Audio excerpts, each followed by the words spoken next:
This is a clip from my YouTube live show where I talk about using Visual Studio Code as an editor for Docker, Kubernetes, and DevOps work.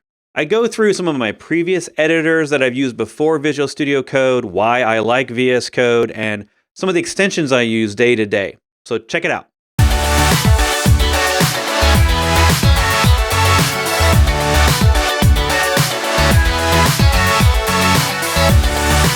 What tips would you have for setting up VS Code to work with Docker? I currently only have the Microsoft Docker extension installed. All right, so if you're talking pure Docker, and let's look at Visual Studio Code. All right, and before we get into this, if you don't have Visual Studio Code, you should go get it. Let me just say current application. Let's see what that does. All right.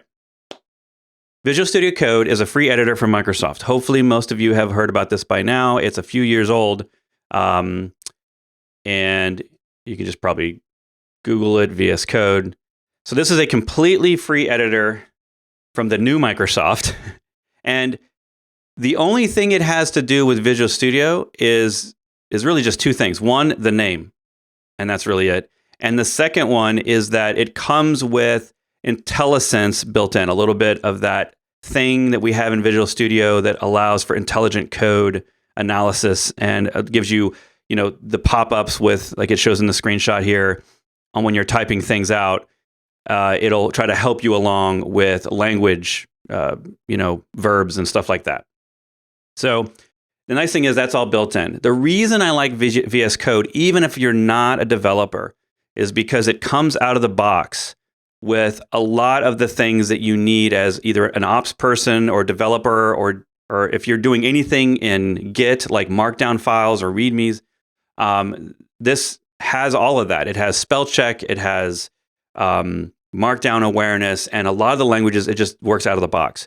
And when I say works, I mean it colors the syntax so that it's easier for you to write. Now, I've had tons of editors in my career, right? I used to love Sublime, and Sublime's still a great tool. In fact, I think Sublime Text is actually still my fastest tool. So if I have to open up a 1 meg log file, which is huge, to an editor, and I don't want to just parse it at the command line, I will use Sublime Text. And that is free to try.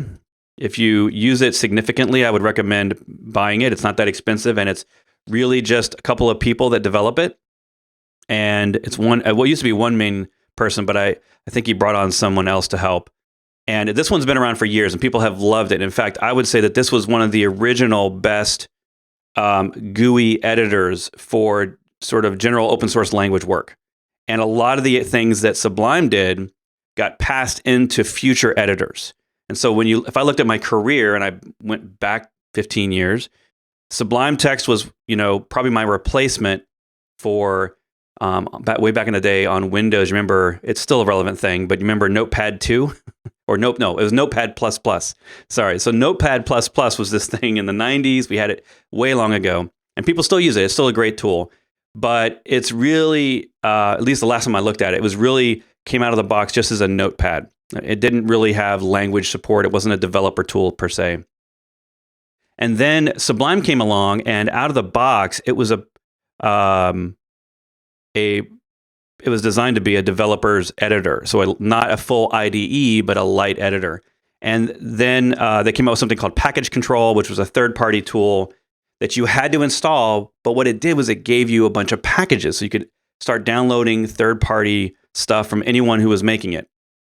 So that was a long time ago. That was probably a good decade ago. And they've only had 3 major versions, and they're all essentially the same tool, but slowly adding features.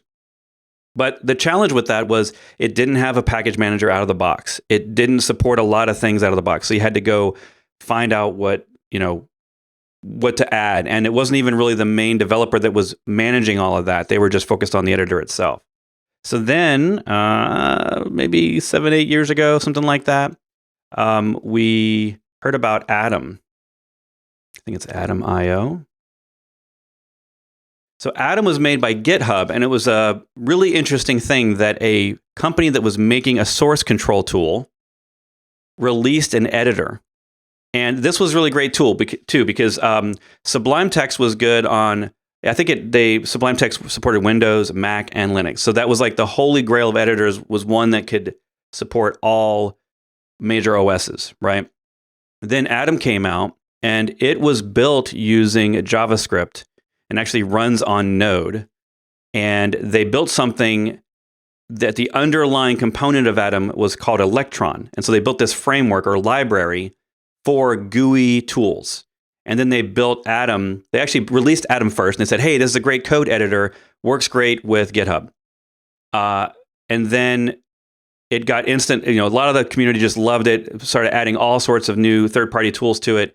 And then they released the underlying part of it called Electron that essentially gave you a GUI that would allow you to make easy tools that worked across different OSs that needed a basic GUI. And now if you look at the ecosystem of tools on Mac and Windows, so many of them are built on Electron. In fact, on my machine, I probably have a good dozen apps that are built on that Electron that Atom was first designed with. And that includes Slack, the Slack app, if you ever used it. Visual Studio Code uses it, and so many more tools. And there's probably a lot of tools on my machine that use it that I don't even realize they use it, because Electron is really just a underlying GUI framework. But it all uses JavaScript. It's all built in JavaScript. So the thing about Atom, though, was it came unopinionated, which means it kind of came basic with not a lot added in. And you had to go through the process of getting into their, they had a built-in package manager, and you had to go through there and find the things you wanted. And you had to build sort of custom lists of your favorite add-ons to really make it a full-fledged editor for development or for DevOps. Now, fast forward to, 3-4 years ago, maybe. And basically, Microsoft took the best parts of Atom, focused specifically on development, and said, hey, we're going to release a tool that's got more with it out of the box than Atom. So Visual Studio is bigger. It's got more in it. It's got more features than Atom, but it's designed for a specific purpose. It's mostly designed for development. But because developers nowadays have to deal with a lot of the DevOps stuff, it now means that when you get it, it supports YAML. It does syntax highlighting for a lot of types of common files. And Microsoft themselves started releasing plugins like the Docker plugin. So getting to your question on the Docker plugin,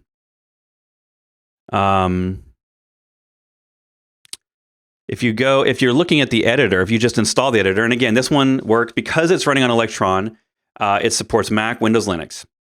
And I've used it on all three. As far as I can tell, everything I've used on all three works just fine.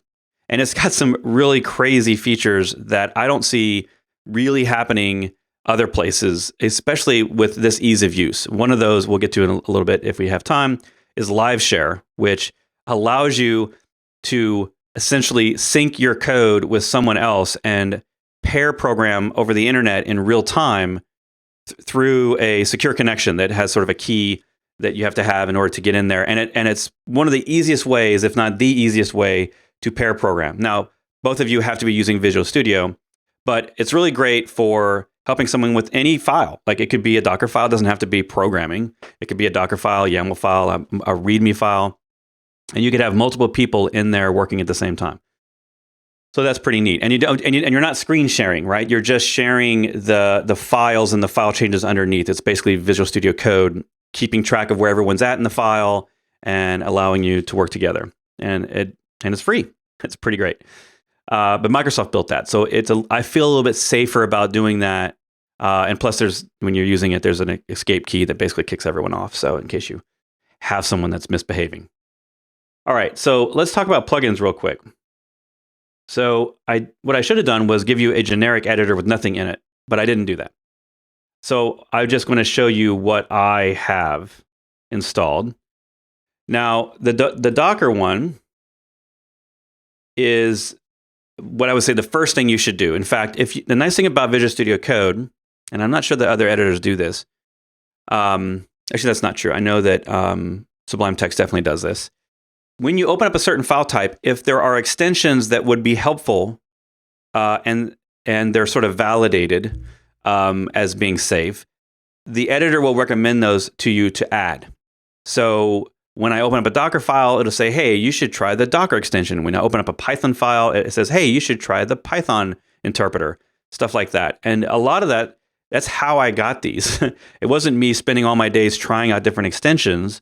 It was Visual Studio Code saying, hey, this tool will make this particular file better for the editor. So Docker 1, absolutely minimum.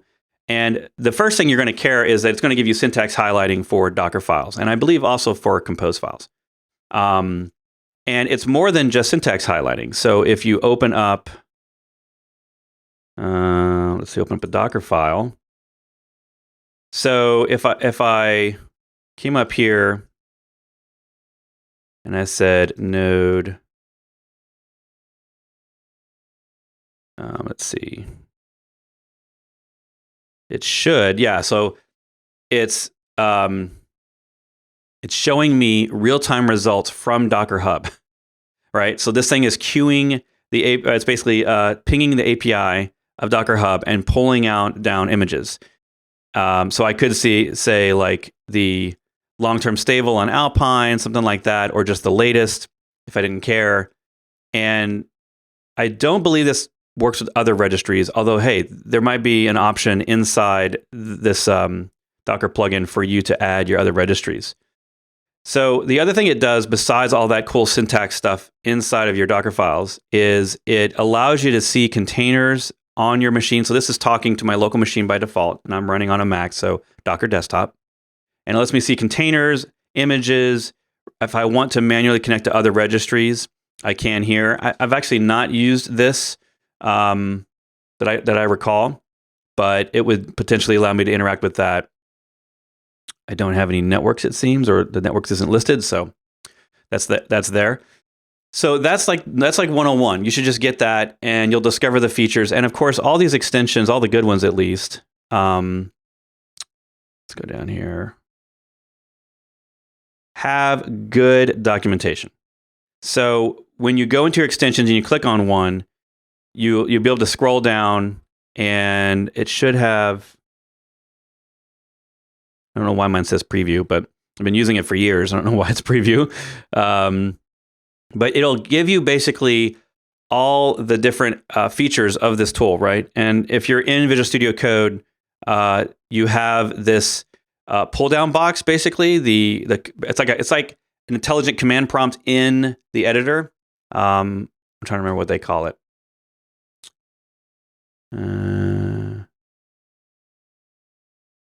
What's the word they use? Yeah, I can't remember what they call it. Anyway, it's they have the same thing in Sublime Text and the other editors, like what's the other editor I just launched? Like GitHub's. I'm blanking on it. Like GitHub's Atom. So all of these have a sort of interpreter for different commands, and what this means is, if you're a fan of the keyboard, you don't have to leave the keyboard to do things in the editor. So on a Mac, it's Shift Command P, and this allows me to do everything. I can change preferences, I can run commands.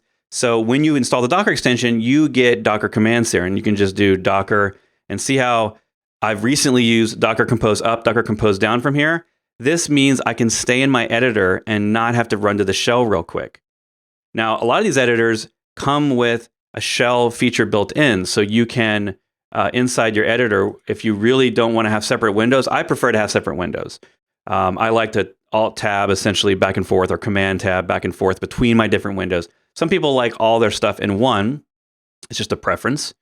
And so if you're in a file, you can start a new terminal, and it will bring it down here at the bottom. Now, in my case, it's pulling my default shell theme and all that stuff.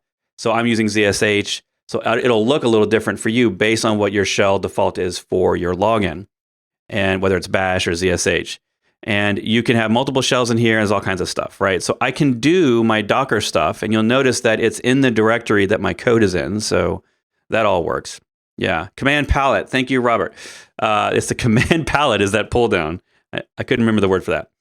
Yeah. So, and as you add extensions, these will give you more and more features. And the way you want to search for something, you just like, hey, I want to look for Docker commands, or maybe, hey, I need to change my theme. Theme. And it'll say, yeah, preference color themes. So I can go through and try different themes out that I have built in, stuff like that. Yeah, we're all from right there. So I don't have to go open up the settings interface and go through all that, right? So it's really handy. Learn how to use that command palette. I think that'll save you a lot of time. My goal is always to use the mouse less and keep my hands on the keyboard. That's more of a developer thing. But as you get, even if you're not a developer and you're more into operations, you're going to be spending a lot of time in the DevOps world in files. Like, it's not a lot of clicking.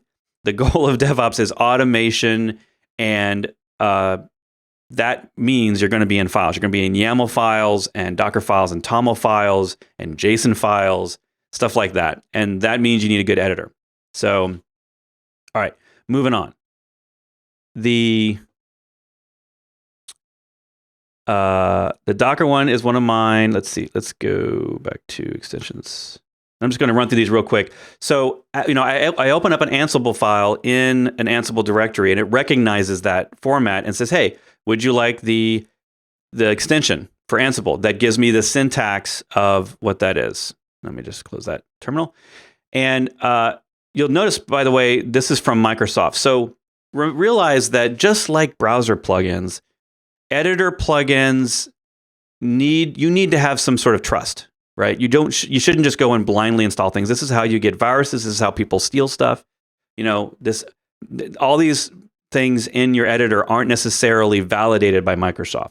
So when I'm going and looking for one of these, the first thing I do is, okay, well, if it's from Microsoft, I'm going to trust it. I mean, the editor is from Microsoft. So if Microsoft's putting out the extensions, I'm going to trust them the same that I trust my editor.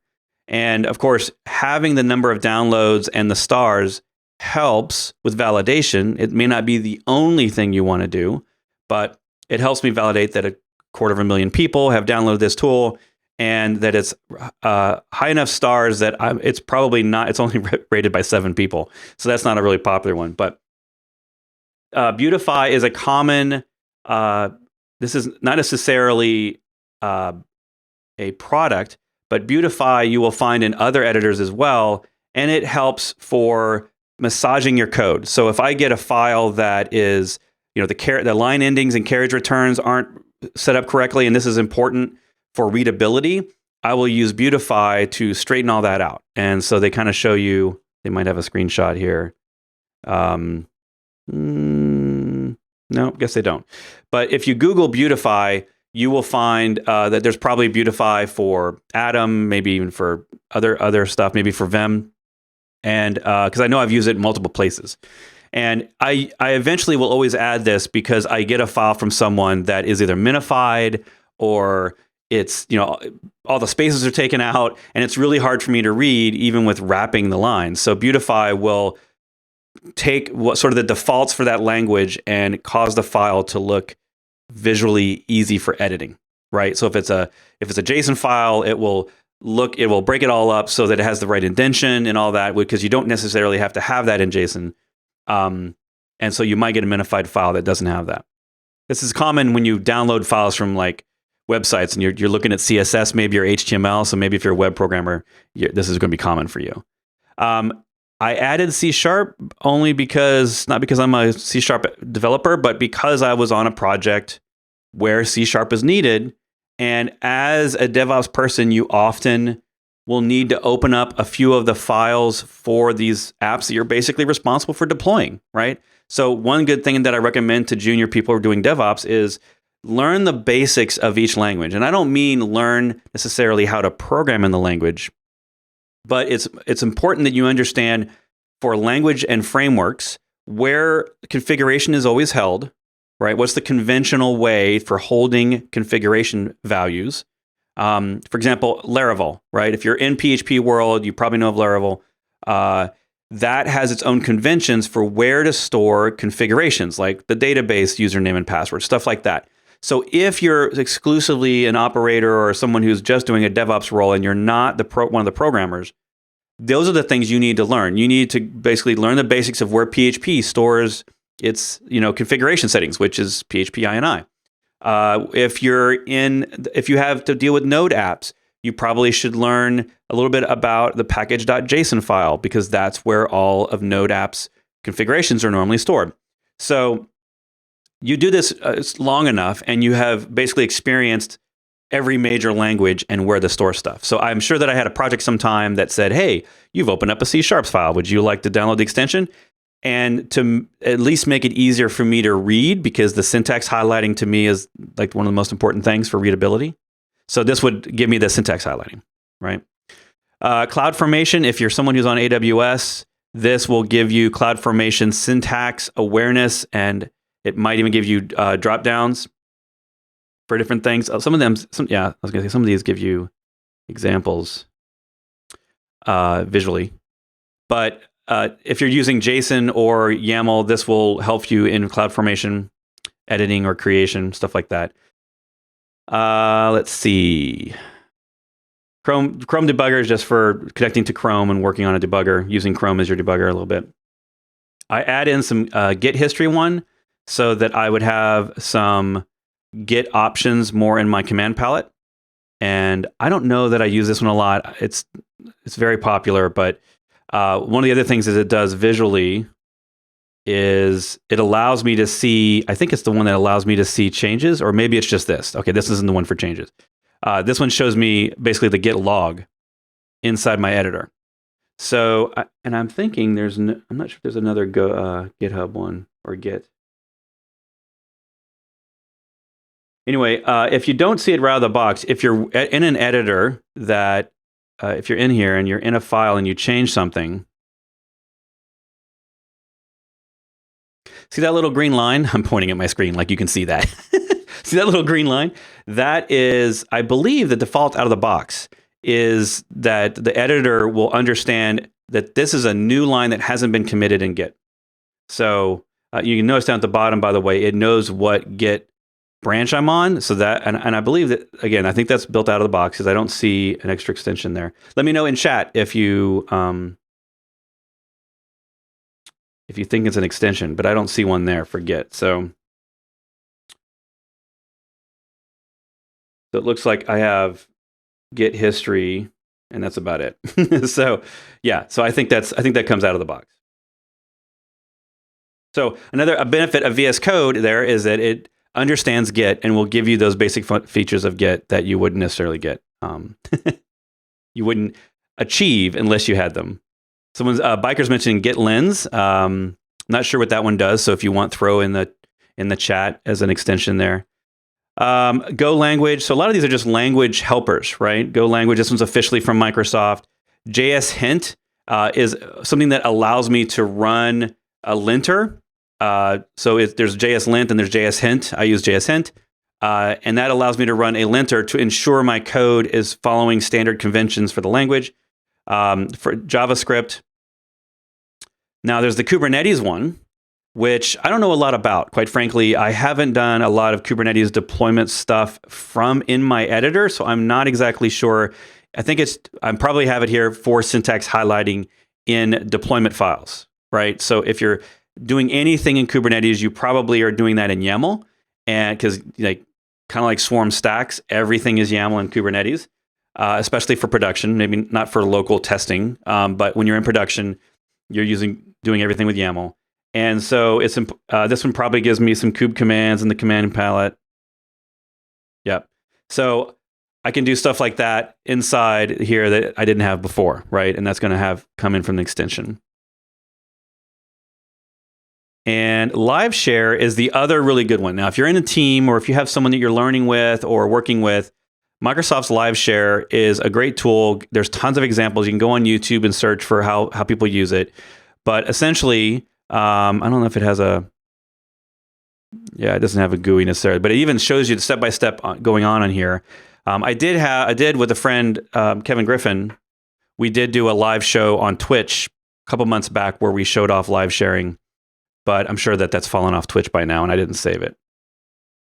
So this one, in essence, will use a web server on the internet to act as a mediary between you and someone else, and intermediary that will connect the two of you together through a secure key, encrypted, so that, because you don't want anyone just controlling this. And it essentially syncs the code back and forth so that they can work with you on your code remotely without you both having to have the code on your machine.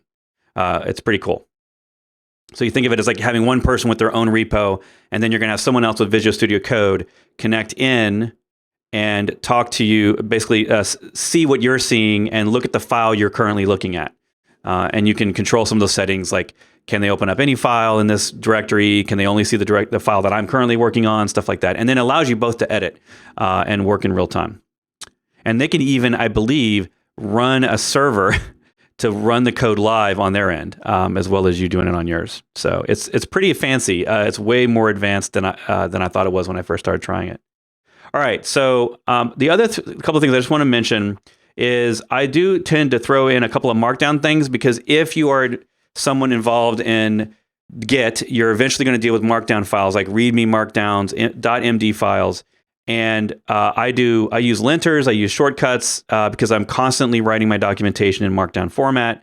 And so I'm not saying these are the best ones. I just have a couple here. Robert's saying live share audio. I didn't know about that. Ooh, that's pretty cool. So there must be a live share extension, live share chat, live share audio. Look at that. So, and this one's from Microsoft. So this is pretty cool. Set up an audio call directly from Encode without using a separate tool. So typically when I'm developing with someone else or working on a file with someone else, we've already got a window open in Zoom or Slack or Skype or Google, Meet or whatever it's called now, Google Hangouts. So I'm usually in one of those already. But this is a pretty neat alternative, I guess, if you didn't want to have to bother with that. That's pretty cool. Thanks. And then, so the last couple extensions, I'm going to get to the questions in a minute. So we'll go through your questions. I just want to get to the bottom of this.